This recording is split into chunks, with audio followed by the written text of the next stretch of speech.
I started working at Human Rights Watch in 1997, which is a long, long time ago.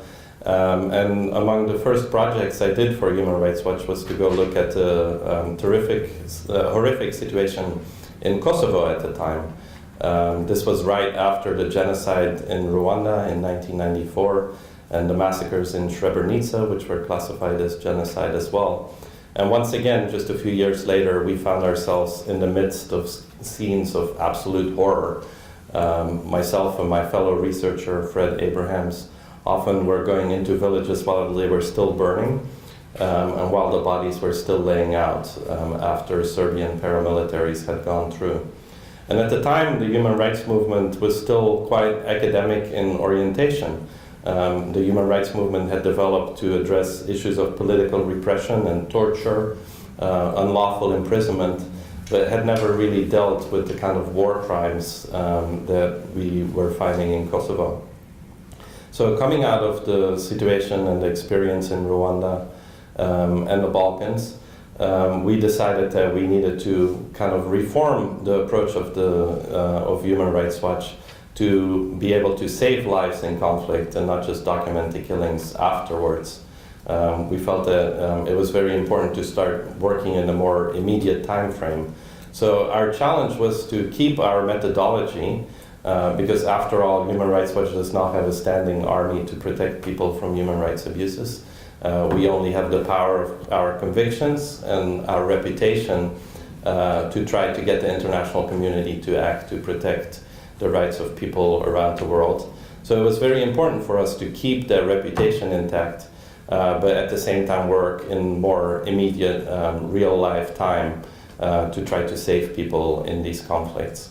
So that's when we set up our emergency team, and that's basically what I've been doing with my team around the world for these last 17, almost 18 years. We work in a lot of the high-profile crises around the world, in places like Syria and Iraq today and Ukraine. I do think we have a very useful role to play in those crises.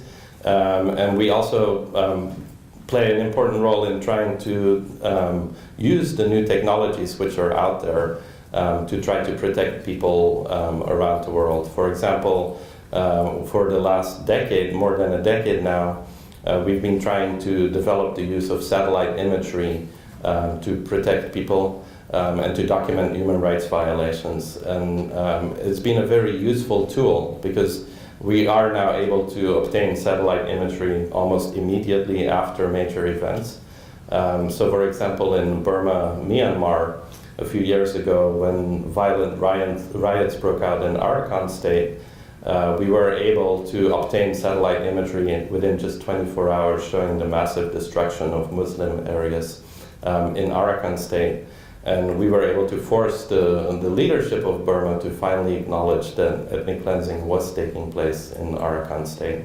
We're now also very busy at the moment helping with the analysis of the destruction in Nepal after the earthquake. So this really has been a powerful tool which was once only in the hands of intelligence agencies, which we've made kind of democratized and are starting to use for the purpose of promoting human rights. Another very powerful tool is social media itself. And certainly around the Syria crisis, many people are risking their lives to document on video and with photographs and on social media what is happening all around them. And I think we owe a very important responsibility towards those people, those activists, to try to verify this information, to separate their motives from the actual information which is contained in these materials in our documentation of human rights crimes and war crimes in the Syrian crisis. And we have been able to do that very effectively, developing links between satellite imagery and video to actually place these videos in the location they've actually been taken, to verify the location, but then also reaching out to the activists to verify the video materials itself, to ask for additional information. So whenever I watch the news and I hear CNN or BBC or ABC, talking about unverified video from Syria, I chuckle because just as we're able to verify any other kind of information, it is possible to verify the information which appears on social media. We have to remember there are people, human beings, who are taking this video, and when we reach out to them, we can ask them questions, we can ask them to send additional information to be able to verify what they're claiming. Perhaps the most significant impact that we were able to have with our work on video verification is on the Ghouta chemical attacks in August 2013, which killed more than 1,000 people. At the time, Russia and the Syrian regime were denying that the government was responsible for those attacks. But using our analysis of the video and our weapons expertise, we were able to establish beyond doubt that the Syrian government had actually carried out this attack, and that the very specialized missiles, rockets used in the attack, had only ever been seen in the hands of the Syrian government. The very next day after we released our report, the Russians actually convinced the Syrians to give up their chemical weapons program, and a UN Security Council resolution was passed soon thereafter to implement this. So this is work documenting crimes in an area that we could not ever visit because Ghouta was under siege at the time, which actually had a tremendous impact because it led to the dismantling of one of the last active chemical weapons programs in the world. And there's now only less than a handful of states outside the chemical weapons treaty. So 100 years after the world saw the first chemical weapons attacks, in Belgium, my native country, my great-grandfather was actually present on those battlefields serving as a medic when those chemical attacks took place. We are moving towards the complete outlawing of these horrific weapons, just as we led a leading role in the outlawing of landmines and cluster munitions. But those are the high-profile crises, and I think for me, as the director of our emergency team, we also have a responsibility not just to follow the news, but also to dedicate a lot of our resources towards drawing attention to crises the world doesn't know about, where a lot of lives are at stake, and in places that oftentimes we don't even know exist. So for the last 2 years, I've been working in the Central African Republic. I guess the name kind of says that it's somewhere in the center of Africa, but aside from that little fact, most people didn't know this country exists. And it's probably the closest that Africa has come to a genocide since the Rwandan genocide of 1994. It's a country which has been in political crisis for a very long time. This is not a religious war, even though that's probably what you read in your media. It's a war which is caused by absolute political corruption, where a small political elite uses the vast resources of a country, golds and diamonds and timber, as its own private bank to enrich itself. And that obviously means that other people who are out of power will fight to be part of that feast of corruption in the capital, Bangui. So those are the causes of the crisis. In early 2013, a Muslim rebel group called the Seleka, coming from the minority Muslim North, overthrew the government of President Bouckaert and started an absolute reign of terror in the country. They couldn't even communicate in the national language, Sango, or French. So they communicated through the gun, and they burned down village after village, causing a humanitarian crisis with the displacement of about 20% of the population. So Human Rights Watch, my colleague, a photographer colleague, Marcus Bleasdale, and myself spent the last 2 years trying to draw attention to the crisis in the Central African Republic. It was very difficult work. I mean, we had to basically camp wild for the last 2 years. We had to rebuild our own bridges on many occasions, traveling with a chainsaw and other equipment just to get around in this absolute destruction. We had to scrounge for our food on many occasions. Many goats and chickens died in the course of our research in the Central African Republic. But our biggest challenge was not the physical challenge of doing this work, our own insecurity in doing this work. Our biggest challenge was trying to draw attention and get the world to do something about that. And that's the first reason why I took Marcus Bleasdale, one of the world's greatest photographers, along on this work, because we knew we needed images from this crisis to get the world to understand that this fighting, this suffering, was affecting human beings like themselves. And we also needed images to reach the media. We knew that if we went to this crisis without cameras, and we went back to the networks and asked them to put the story on television, that they wouldn't pay attention unless we had video to give to them. So, and we also use social media, Twitter in particular. I was not even on Twitter before this crisis broke out, but we realized we had to make our own news because the media simply wasn't there.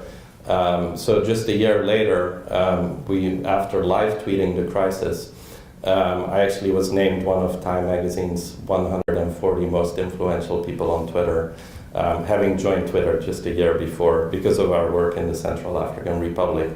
And I had 20,000 plus followers on Twitter, which was quite an experience for myself.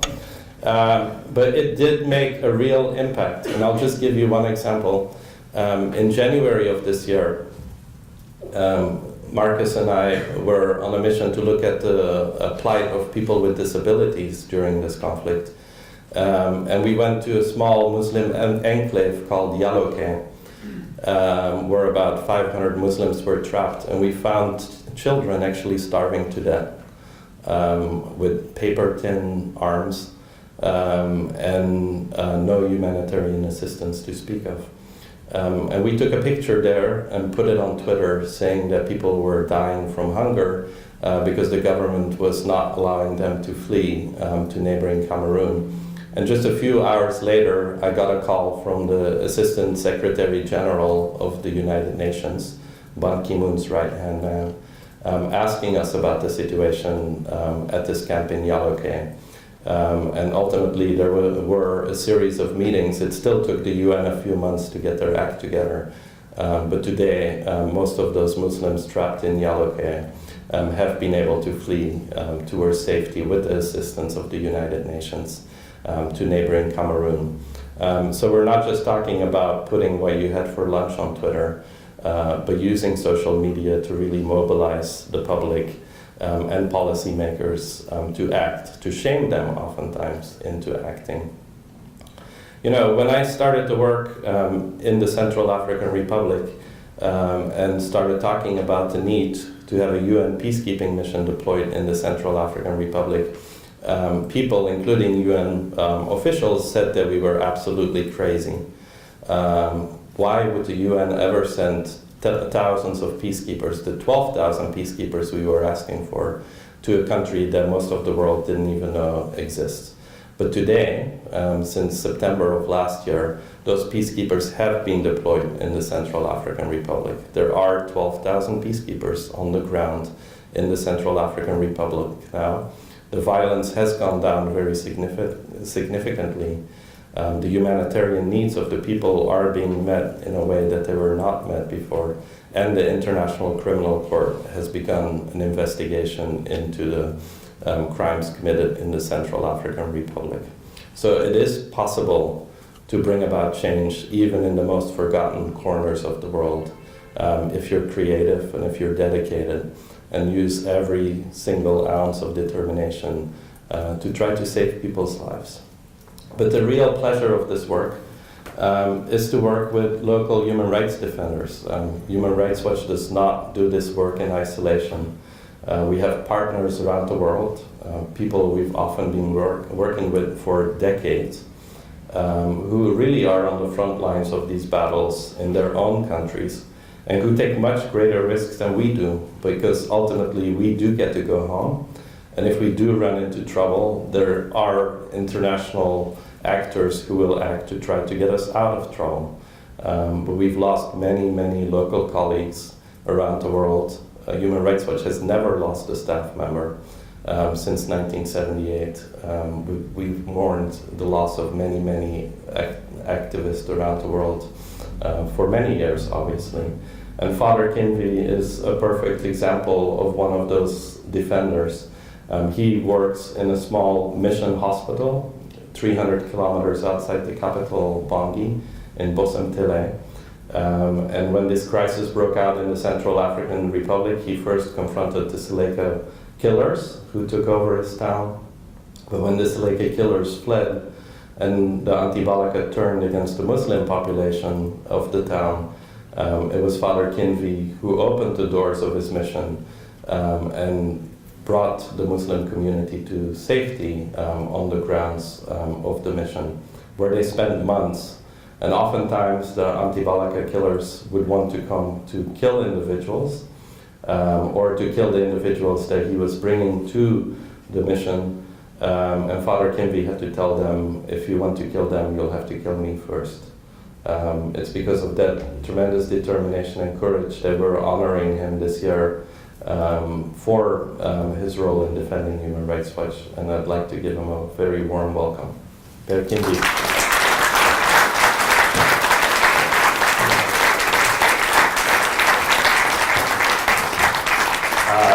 Unfortunately, Father Kinvi didn't pay much attention in his English classes, so he will speak in French and I will translate.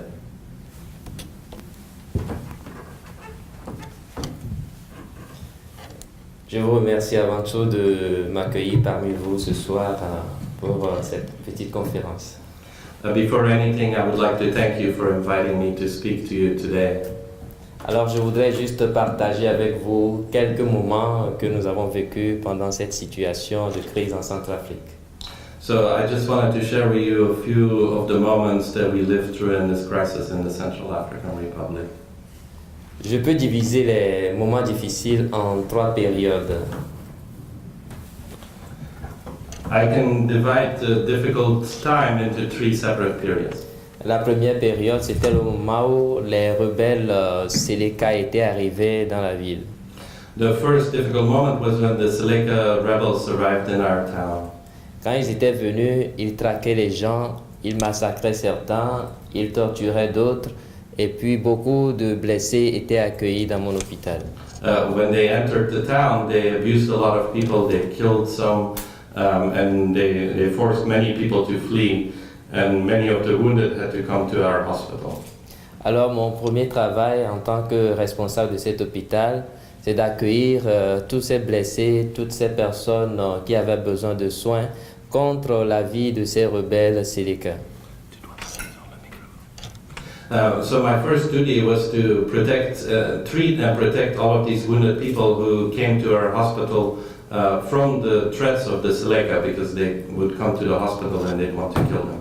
Alors pendant ces moments, c'était un peu très difficile parce que ces rebelles ne voulaient pas que je les soigne. Ils m'ont menacé, ils ont menacé le médecin et toute sa famille. J'ai dû faire évacuer la famille de médecins et entamer des processus de dialogue avec eux pour leur faire comprendre que l'hôpital c'était un lieu public où on pouvait accueillir tout le monde. So it was very difficult because the rebels didn't want us to treat people. And they threatened me, and they also threatened the doctor to the extent that we had to evacuate the family of the doctor.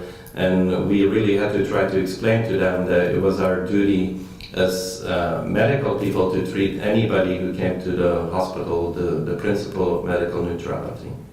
Avec ce dialogue, on a trouvé un terrain d'entente où ils m'ont laissé continuer le travail. Mais le second moment difficile était la riposte de la population qui, exaspérée par la situation de crise, ont voulu former un groupe d'autodéfense pour chasser ces rebelles. So through this dialogue, we were able to create a very small space for us to continue to operate as a medical facility.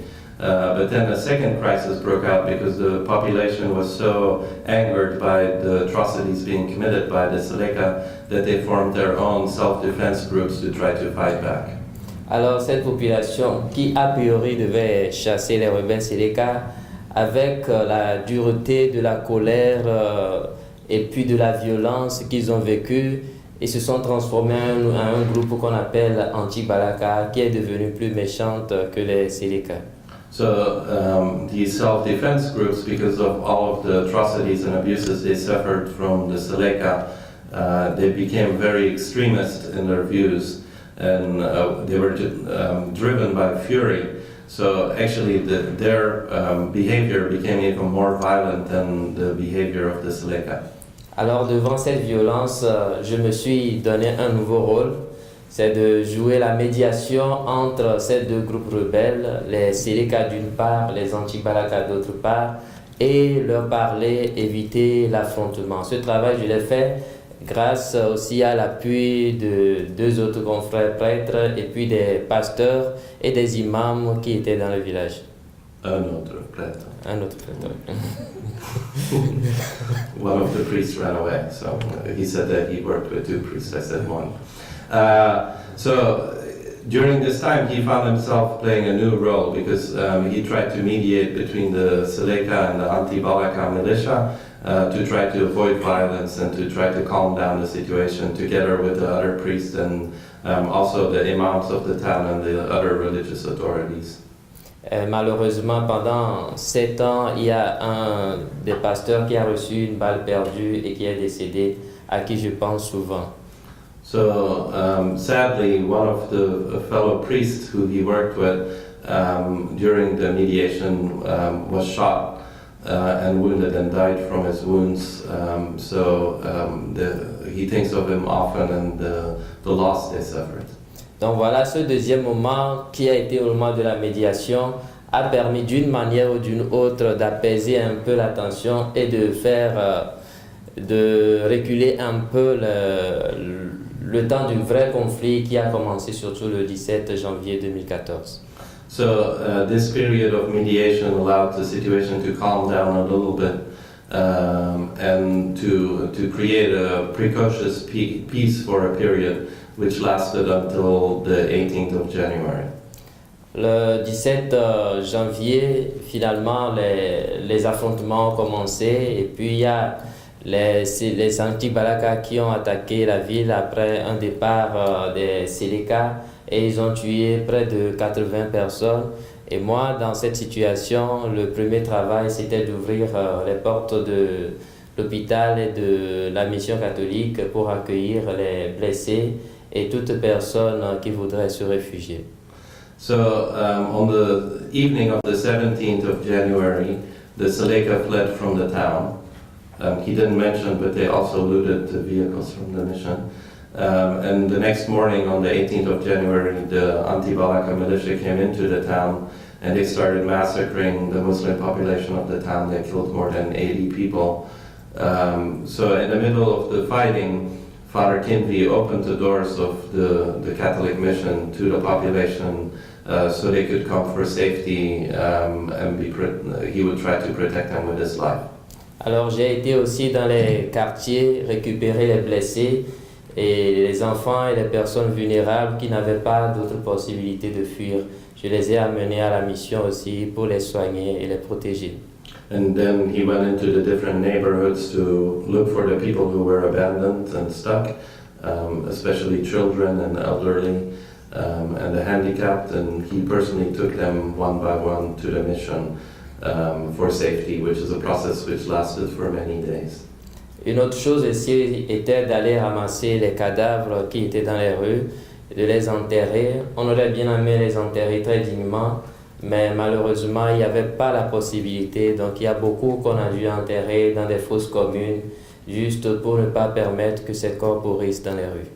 So their sad duty was also to go to recover the bodies and to bury the bodies. They wanted to give the bodies a proper burial, but unfortunately, because of the situation and the ongoing fighting, that wasn't always possible. So they had to bury most of the bodies in mass graves, but they didn't want the bodies to just be rotting in the street. They felt that it was necessary to give them a burial. Alors la dernière mission, c'était de toujours protéger ces réfugiés qui étaient environ 1500 personnes et surtout de les amener à un lieu sécurisé où ils pourraient vivre en paix. Ça a été une mission très difficile, mais aujourd'hui, la plupart de ces réfugiés se trouvent au Cameroun et au Tchad en toute sécurité. On a dû le faire grâce à un coup de pression que nous avons nous-mêmes engagé au niveau des forces de la MINUSCA ou de la MISCA d'alors qui passait, mais aussi surtout arrivé un moment grâce à Human Rights Watch qui est passé dans la zone et qui a connu nos difficultés, qui nous a aidé à évacuer ces personnes vers le Cameroun. So finally we were left with the obligation to protect almost 1,500 people, Muslims who fled into the mission, to feed them and to look after them, which was a very difficult job because they were still being threatened by the anti-balaka every day. But after many months of work, we were finally able to evacuate them to Cameroon and Chad, where they can now live in some degree of safety. But it took the support and the intervention of Human Rights Watch and my team, who arrived at the time and saw the very grave situation and helped contact the UN officials and the peacekeepers, the French forces on the ground, to assist with the evacuation of those Muslims. Voilà un peu le travail. Aujourd'hui, la situation est un tout petit peu plus calme. Il n'y a plus les affrontements comme ça. Mais les problèmes qui ont engendré cette crise demeurent toujours, ce qui nous fait toujours peur dans le cœur. So this is a snapshot of the work I did. There's now a precarious calm in the town because the Muslims are gone. But the problems which caused this crisis are still very much with us, which makes me lose sleep at night. Thank you.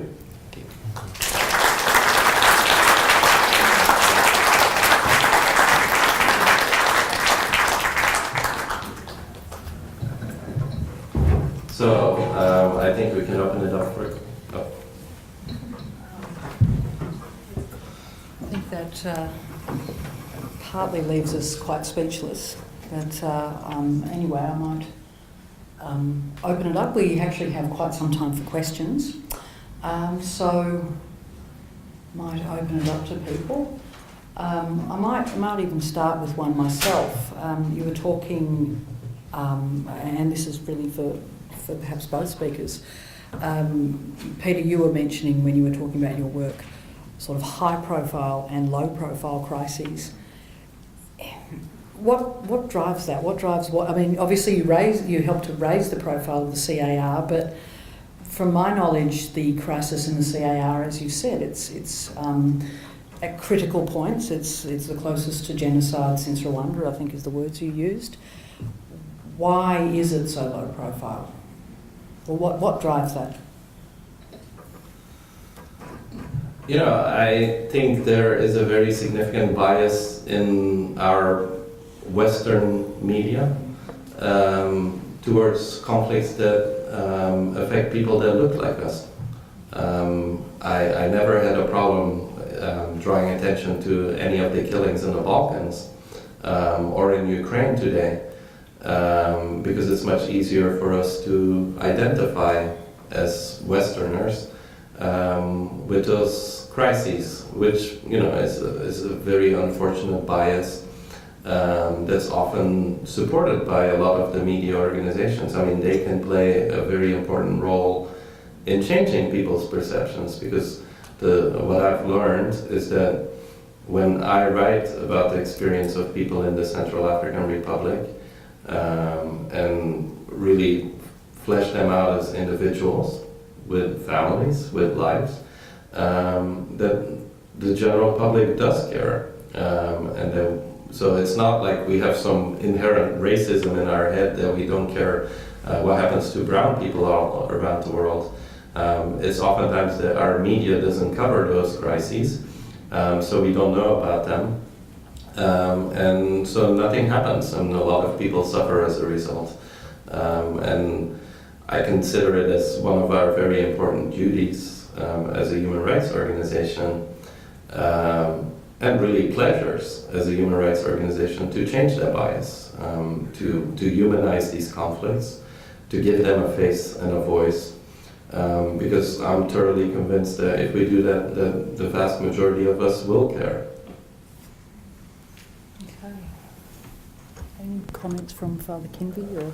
Donc, je me demandais pourquoi il y a des attentions sur des crises en Europe et quelque part il y a des crises comme ça parce que le monde ignore. Bon, je ne saurais donner la raison essentielle de cette situation, mais il faut savoir que la Centrafrique, c'est un pays très isolé, un pays qui n'est pas très connu, et ça fait que les débuts de la crise, personne ne savait rien. So it's difficult for me to answer that question completely, but the reality is that the Central African Republic is a very poor and isolated country. So when the fighting started, nobody was really paying a whole lot of attention.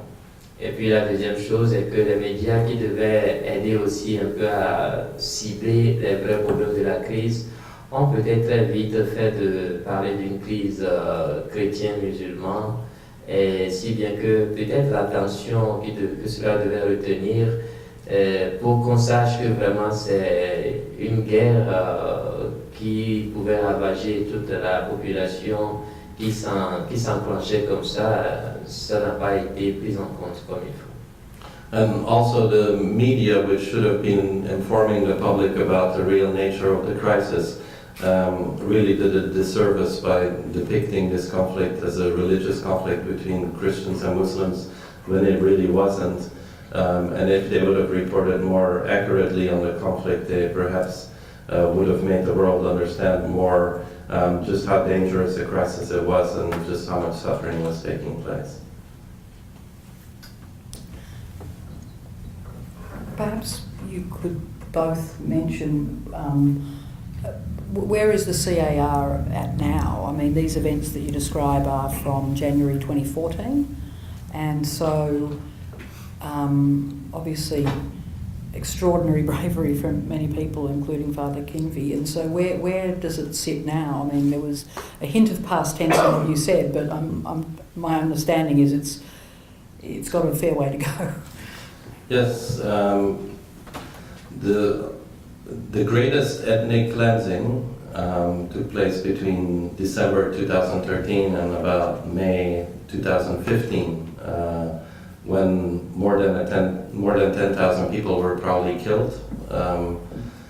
In January alone, my colleague and I witnessed more than a dozen lynchings in the capital Bangui over a period of just 2 weeks in front of our eyes, just to give you an idea of just how intense the conflict was.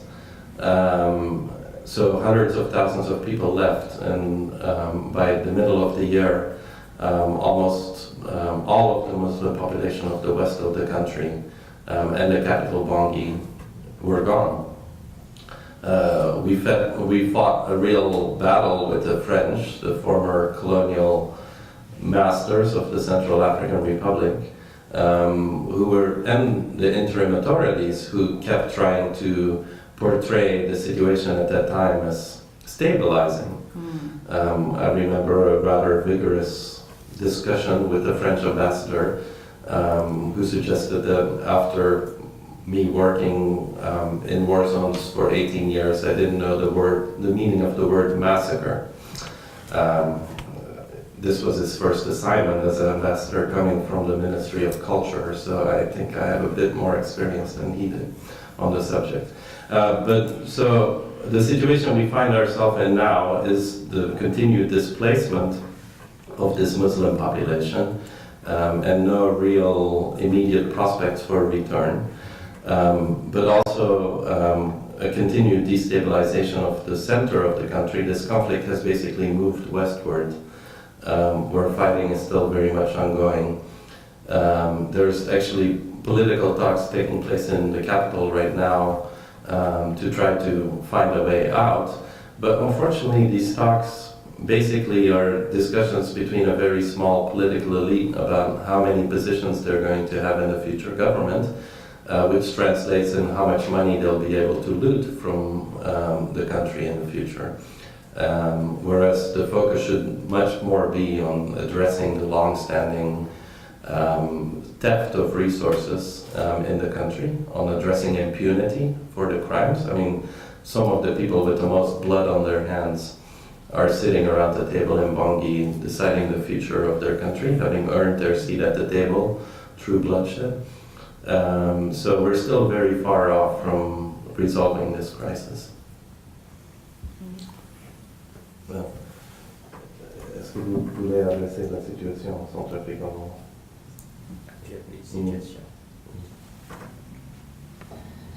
Alors, actuellement, la situation est un peu complexe. Nous avons 16 provinces en Centrafrique et 10 provinces sont encore occupées par ces milices Seleka et anti-balaka. So the situation is still very complex because we have 16 provinces in the country, and 10 of those provinces continue to be occupied by either the Seleka or the anti-balaka militias. Il y a les forces de la MINUSCA, les casques bleus qui sont arrivés, qui sécurisent la zone. Et malheureusement, ils font leur travail dans la sécurisation des grands lieux, mais dans les provinces ou dans les lieux un peu reculés, il y a encore des affrontements, mais on ne voit pas une action concrète. And so we have the deployment of a UN peacekeeping mission at the moment, who secure the main roads and are present in some of the bigger towns. But in the very rural areas where much of the violence continues, they're not present. Moi, par exemple, dans ma zone, il y a les forces de la MINUSCA qui sont là, qui sécurisent tous les véhicules qui quittent le Cameroun pour se diriger vers la capitale Bangui. Mais malheureusement, quand il y a quelques affrontements entre la population elle-même, où certaines personnes sont menacées de mort, où certaines personnes sont tuées, on ne voit pas les casques bleus intervenir. Et on ne voit ni les policiers ni les gendarmes centrafricains intervenir. Il faut que encore ce soit nous qui allions encore négocier pour qu'on ne tue pas les personnes dans les quartiers. Et c'est vraiment malheureux. So, for example, in my town, Muslim Seleka, the UN peacekeepers are present, but they see their main role as securing the commercial road to Cameroon to provide security for the trucks who bring in most of the food and the commerce of the country, and they don't intervene when violence takes place in the town. And there have been many instances where people were either threatened or even killed in the last few months, especially for sorcery allegations. And the UN peacekeepers don't intervene, and neither do the local police officials. So it's still up to the priests to step in to try to stop people from being killed on most of these occasions. Thank you. We've got a question in the middle here. Thank you very much for presenting tonight. It's been an excellent presentation. With the adoption of the UN Security Council Resolution 2149, we've seen the Security Council transition the peacekeeping mission into a stabilization mission.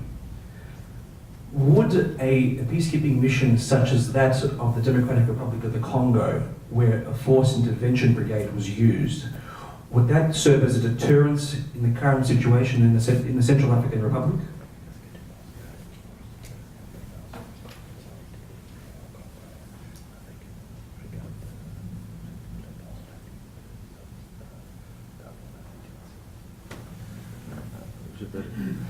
You know, the Central African Republic is a country which is bigger than France.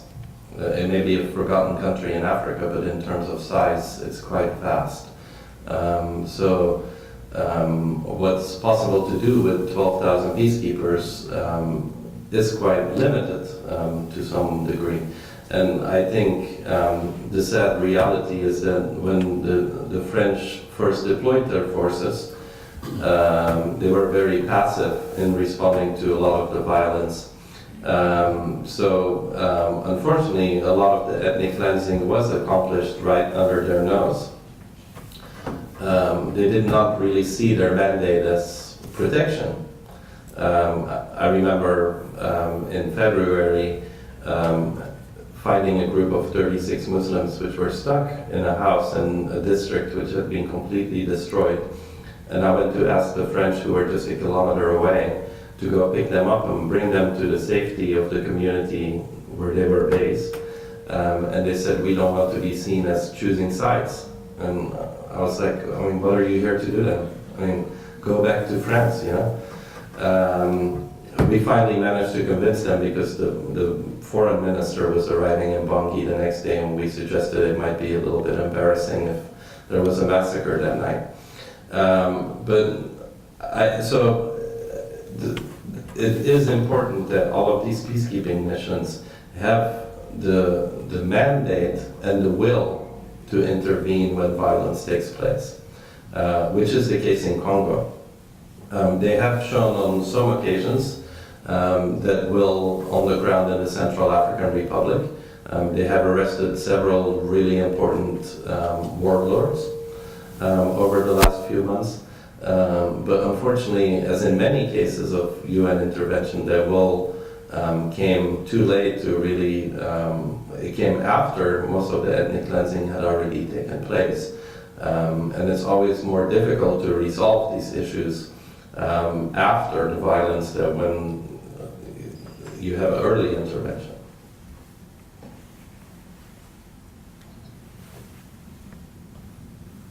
Any comments?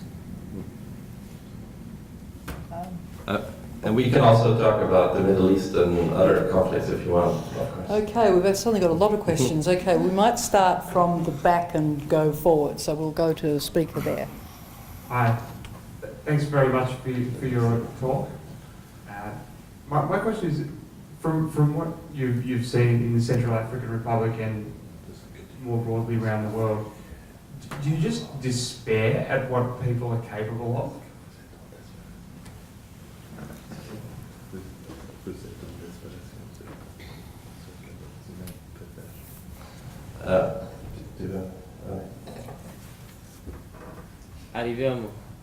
Arrivé un moment, c'est sûr, je suis un être humain, il y a des moments de désespoir difficiles qui arrivent.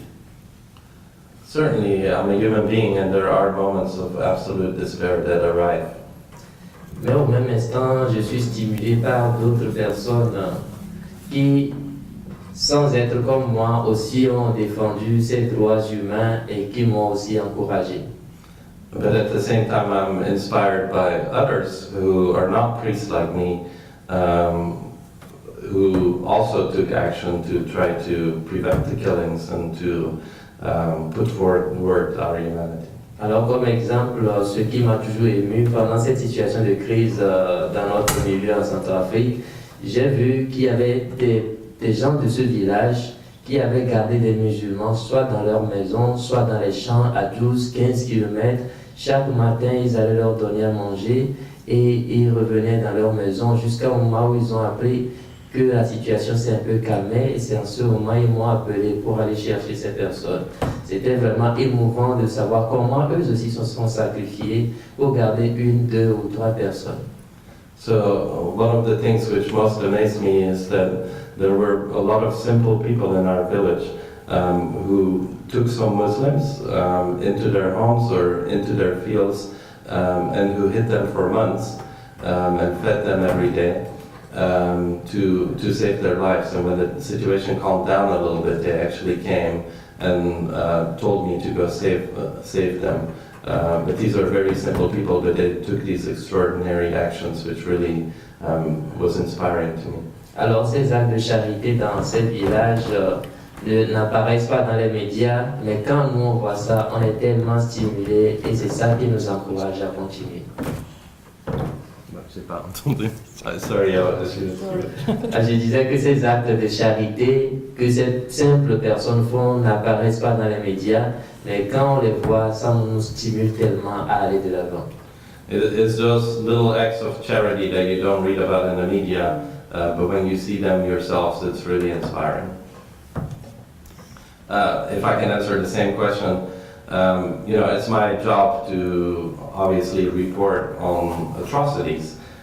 Before every killer I meet, and I do meet quite a few and confront them myself, with the evidence we collect of their crimes. I also meet many people like Father Kinvi, and it's really inspiring actually to see the amount of people when they're faced with this very fundamental moral choice of, am I going to just look away, or am I going to do something to save my fellow human beings? How many of us do take the choice to help? Often at very significant risks to our own lives. And I think the second kind of thing that is very moving about working in these environments is just the tremendous survival skill and will to survive that people have.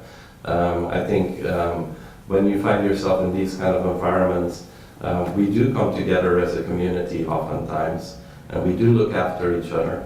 And it just also makes you realize that so much of what we take for granted in our lives in the West, our education, our security, our family, our roads, our electricity, our water, our medicine, don't exist for a lot of people around the world, and you just become a lot more grateful and present about appreciating those things. Okay, I think there was a question over there. It might be easier, in fact, for just because the microphone's got to travel around, maybe we'll have one there and then we'll come across. Hi, I just wanted to ask, what's the situation like at the moment with the people that were displaced into the neighbouring countries, and what sort of protection they're receiving? C'est quoi la situation pour les déplacés? So, no, that's okay. So there still are a few pockets of Muslims left in the west of the country, and they actually live in a very difficult situation because they're basically trapped, protected by UN peacekeepers, but they're not allowed by the government to flee. So it's an unsustainable situation, and we're still trying to evacuate these communities. The situation for the refugees in Cameroon is very different from those in Chad. In Cameroon, they actually have quite good conditions in the refugee camps. They have accommodation and are provided food. It's very challenging in terms of education because most of them are nomadic Fulani people. So most of the children have never gone to school. And it's very difficult to put a 16-year-old girl or boy in first grade. So it really is a challenge to address some of their needs. In Chad, they're much worse off because there's very little humanitarian assistance, and they're much more difficult to reach.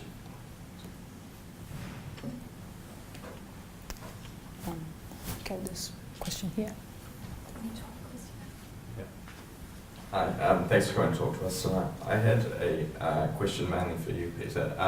A lot's known about Human Rights Watch advocacy in English and to the Western world. I was wanting to find out more about your actions on the ground when you're talking to armed state groups, a lot of the time violent, and the techniques you use to try and convey human rights concepts to them, and which instruments are best, international human rights instruments, or as probably Father Kinvi looks at using religious principles.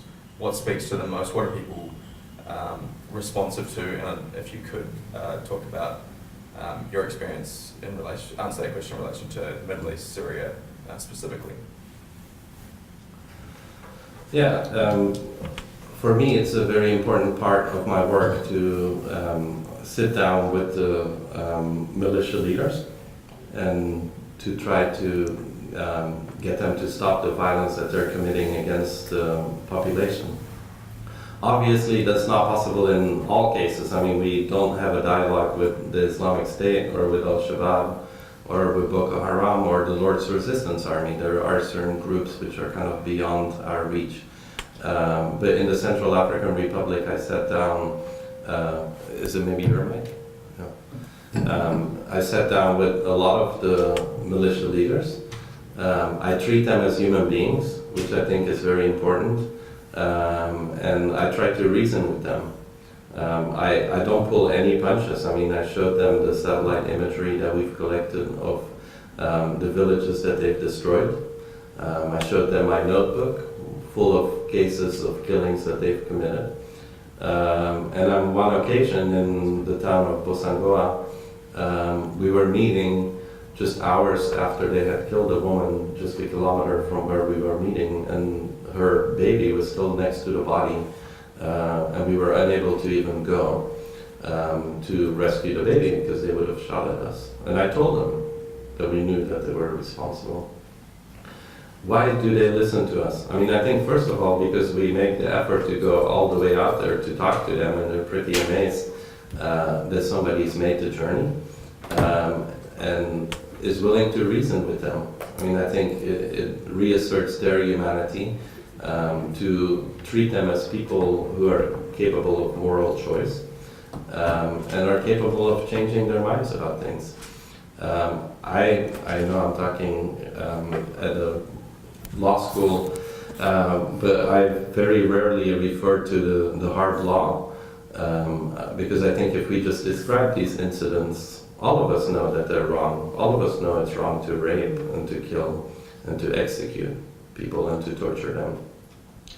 And those have been some very interesting discussions. I mean, I've sat down with Islamists in Libya to talk about the rights of the LGBTI community, which does exist in Libya and Iraq and many other countries around the Middle East.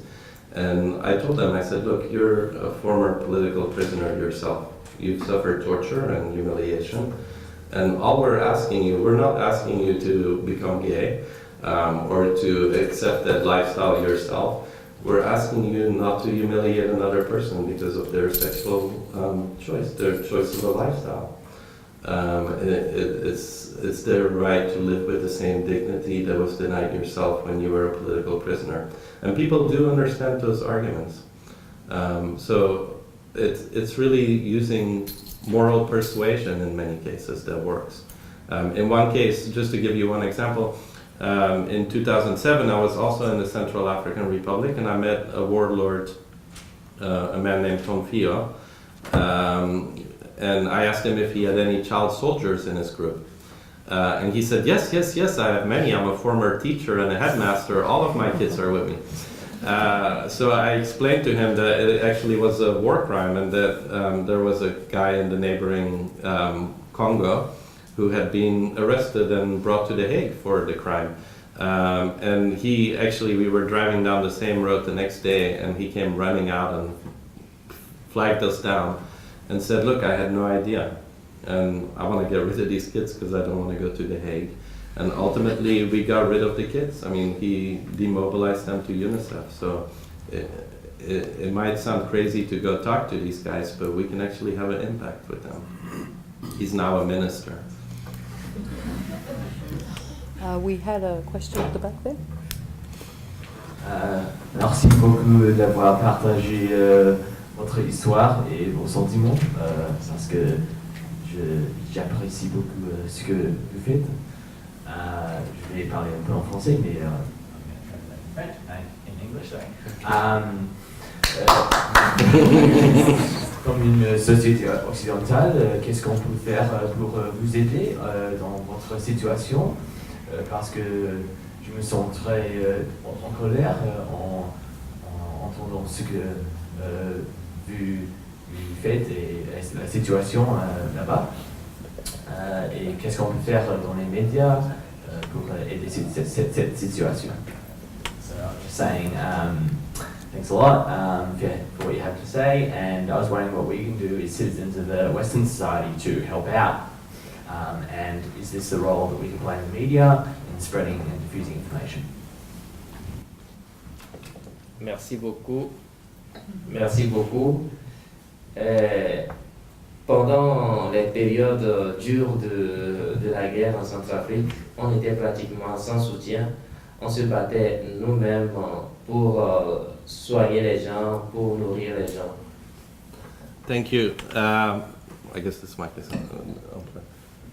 During the crisis in the Central African Republic, during the hardest period, we were almost alone. We didn't get any international support, and we had to battle to find the food and all of the other resources needed to feed 1,500 people. Les rares organisations qu'on a appelées, comme le PAM, comme l'UNICEF, n'ont pas pu nous aider en ce moment. The few organizations we called, like the World Food Program and UNICEF, didn't come to our assistance. Mais heureusement qu'après, Human Rights Watch est arrivé et ils étaient sensibles à la défense des droits de l'homme. Et depuis qu'ils sont arrivés, ils nous ont beaucoup aidés. Je vais te payer après. I'll pay him later for it. But when Human Rights Watch came, they understood the situation and they helped us get into contact with many organizations to help us. Donc voilà, depuis qu'on était en contact avec Human Rights Watch, je vais énumérer quelques aides qu'ils nous ont apportées. Peut-être que ça pourrait vous inciter ou bien vous inspirer quelque chose à faire également. I'll just give you a couple examples of what we did together with Human Rights Watch, just to maybe give you some inspiration and some idea about what you can do to make a difference. Donc, premièrement, ils ont alerté la communauté internationale sur ce qui se passait et sur la réalité des faits. Deuxièmement, ils nous ont aidés aussi à avoir des médicaments de la part de l'OMS qui aujourd'hui nous permet de soigner les malades, les blessés. Et troisièmement, ils nous ont aidés à avoir de la part de Médecins sans frontières une voiture, une ambulance qui nous permet de soigner les malades parce que notre voiture a été volée justement par les rebelles. So, first of all, of course, they drew attention to what was happening in Muslim Seleka and helped resolve the situation for the Muslims. Secondly, they were able to get us all of the medicine we need for the hospital by contacting the World Health Organization and getting the medicines to Muslim Seleka. And thirdly, they also managed to convince Médecins, it's kind of weird talking in third voice about my own work. Thirdly, they also managed to convince Médecins Sans Frontières to give us a new ambulance because our ambulance was stolen by the Seleka. Et donc aujourd'hui, toujours grâce à Human Rights Watch, notre hôpital a un site internet aujourd'hui qui nous permet de communiquer ce que nous faisons et d'exprimer nos besoins. Et nos besoins sont multiples que je peux énumérer en 3 points essentiels. So, and fourthly, they also helped us put together an internet site so we can communicate what is happening at our hospital and the needs of the hospital so we can get the support we needed for our work. La première des choses, c'est d'éduquer vraiment cette population et de leur apprendre que tuer, c'est très mauvais. Et nous comptons surtout sur l'éducation que nous devons donner aux enfants parce que les adultes sont tellement bloqués maintenant et font encore du mal. Mais les enfants, nous comptons les éduquer. Et donc, nous avons besoin des appuis pour continuer notre éducation scolaire que nous donnons aux enfants. Deuxième point, c'est la santé. Et plus nous soignons les gens, plus nous les accueillons bien, plus ils nous écoutent. Nous avons pu survivre dans cette crise parce que nous avons appris à soigner tout le monde sans distinction. Et tous, ils ont compris que nous étions là pour eux. Et donc nous voulons accentuer encore plus notre travail sur la santé et les soigner comme il faut. Et troisième chose, le pays est très vaste, rempli de ressources agricoles. Nous voulons toujours stimuler les paysans à retourner au champ, à travailler à la sueur de leur front et à gagner le pain de leur vie. Ça va les faire oublier les armes. So, in terms of the projects we're trying to put in place in the hospital and the mission, our first focus is on education because it's really important to educate the children. Their parents were not educated, and so they use violence all too often in their lives.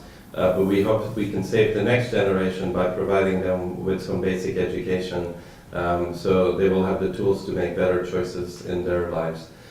Secondly, we're trying to build a hospital which can meet the needs of the population. And just to explain,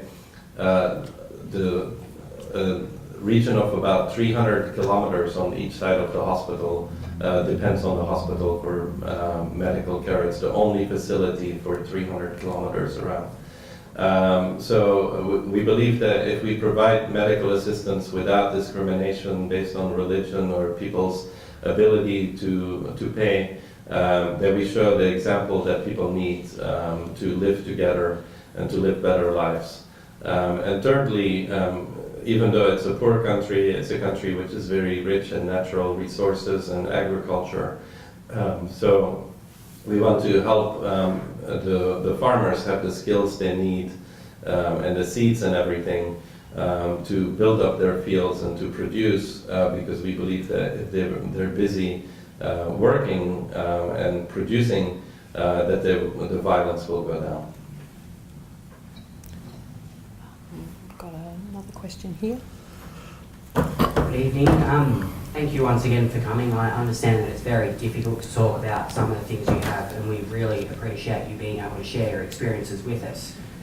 My question is, what can be done at the international level in terms of international institutions such as the UN, such as NATO, to strengthen these institutions to protect people such as those in the CAR and my own minority community, the LGBTQI community?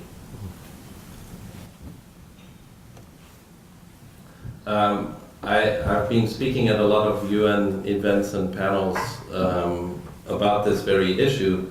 And I think one of the lessons from the Central African Republic is that despite the last 20 years that we've spent building institutions and response mechanisms that were supposed to prevent the kind of mass atrocities that we saw in the Central African Republic, that were supposed to lead to a rapid intervention once the warning signs were there, that we could face another situation like Rwanda.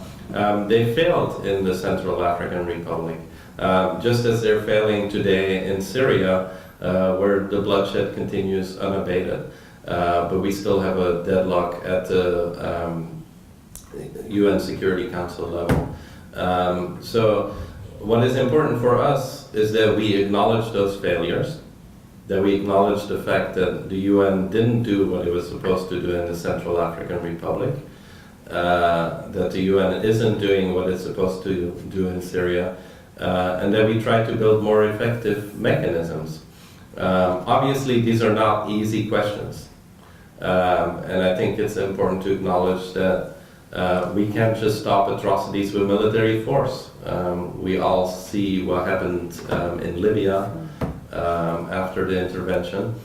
So we need to make sure that we think about these questions broadly, not just in terms of military force, but also about other mechanisms, such as international justice, which may be equally important in protecting people from mass atrocity crimes. But certainly there is a general reflection taking place within the UN now about what went wrong in the Central African Republic and how we can prevent it from going wrong again in the future, because the UN has a pretty good track record of things going wrong in situations like that. Okay, we've got one final question over here. So I think you just hold it close. My question was, thanks again for coming to talk tonight too, but in terms of the future, for the Central African Republic, is the focus going to be on dealing with the corruption or focus on dealing with the racial, religious tension that you've got going on? So, like in terms of the international community, I know it's going to be a mixture of both, but primarily, which is the bigger issue to deal with?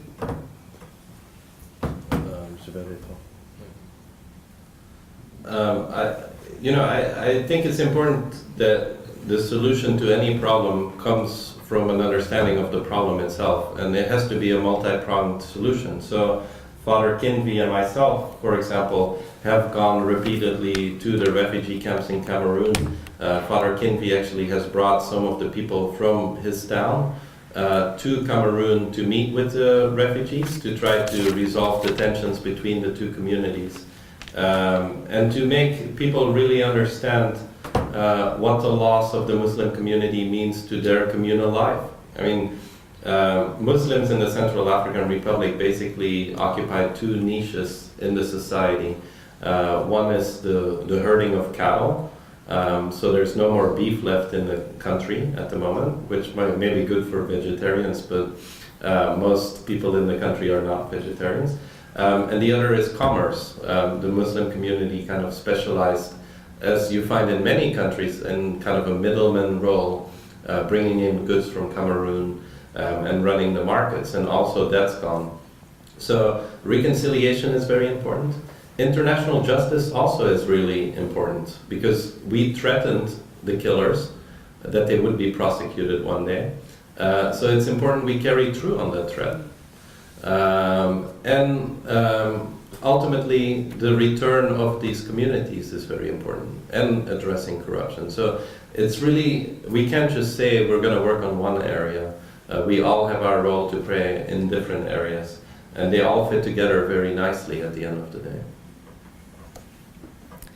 We've got a final comment from... Donc la question c'était, c'est quoi la priorité? La réconciliation, la justice ou le combat contre la corruption? Maybe the two. Évidemment, toutes ces innovations sont d'une urgence exceptionnelle, parce que d'une part, la corruption est là et demeure toujours. Ça fait que les crises et les ressentiments intérieurs vont continuer. D'autre part également, les rebelles ou les milices sont encore armés et qui peuvent encore revenir à la guerre plus qu'avant encore. Et encore, le problème est là qu'une partie de la population s'est réfugiée au Cameroun. Plus ils demeurent là-bas, plus la situation demain serait encore plus compliquée. Alors il fallait tout faire aussi pour réconcilier les deux communautés divisées par cette guerre.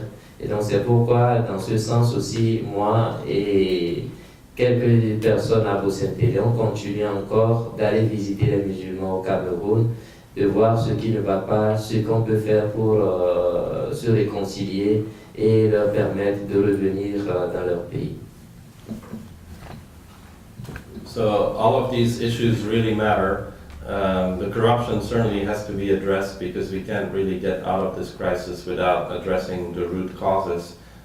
We also face a situation where the militias are still armed, even when they're not fighting each other in some areas. And they're ready for more violence. They have to be demobilized and addressed in some way. And then we have the large population of people who fled from the country and who need a solution for their situation, which is why he goes regularly to Cameroon to meet with them and to bring people from Muslim Seleka to try to bring about some local reconciliation between the two communities.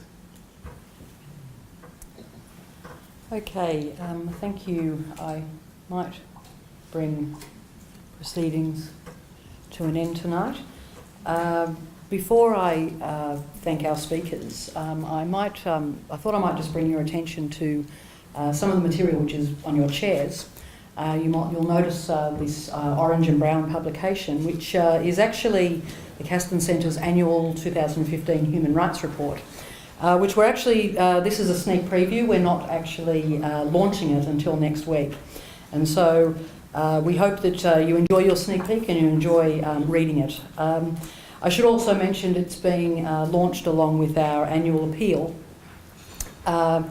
We do rely on our supporters to fund many of our programs, including our lecture series, such as our lecture tonight, in order, for example, for us to be able to offer them without cost.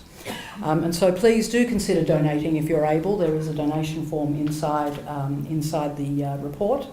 You can either leave it on your chair or mail it in later, and Simone, who's at the back there, or you can give it to Simone, who's waving her arms. Behind me, you'll see, there's quite a few mentions of some events we've got coming up. I might just mention one of them. We have our annual conference on the 24th of July, where information is available on our website if you'd like to have a look at that. And we've got some other events which I think are mentioned on the screens behind me. I must thank all of you for coming tonight on a cold evening in late April. And please, I also have to thank Human Rights Watch. And please will you join me in thanking our two speakers, Father Bernard Kinvi and Peter Bouckaert.